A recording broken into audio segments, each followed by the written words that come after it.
The bow only touched the pitch-black sea water. Suddenly, a colorful giant deer leapt up. In fact, it was a magical seahorse.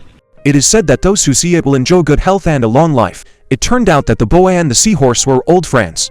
This time, he came to ask the seahorse to take them to save someone. The seahorse swam at an extremely fast speed. With the help of the seahorse, the three of them successfully reached the side of the yacht. Percy and the others quietly boarded the yacht. As soon as they came in, they saw an ancient coffin, and it seemed that there was a huge conspiracy hidden inside. Just then, a zombie walked in and seemed to have noticed something. The three of them quickly ran outside the cabin, but unexpectedly, they were discovered by a monster, which blocked their way. Just as they were about to run back, they were blocked by the zombie. Just like that, they were caught and locked in the confinement room. But this was no problem for Percy. He just closed his eyes, using his powerful mental power. The sea water instantly whipped up thousands of layers of huge waves and kept crashing against the old tanker. The blonde girl took the opportunity to grab the backpack they dropped. Then Percy used the duct tape to stick a circle around the iron bars of the prison. Something amazing happened.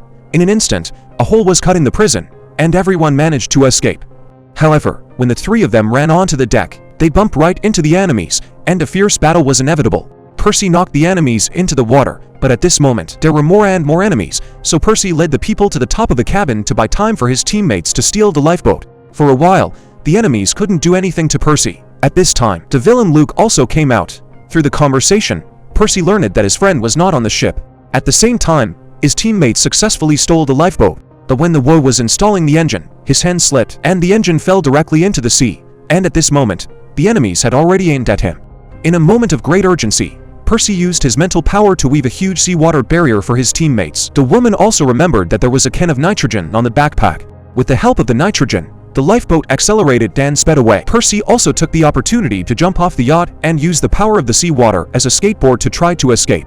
Unexpectedly, Luke also followed. It turned out that they were half-brothers, and Luke had the same ability as Percy. Just as Luke was about to catch up, Percy waved his hand and directly sent Luke flying. The three of them rode the nitrogen-powered yacht and left.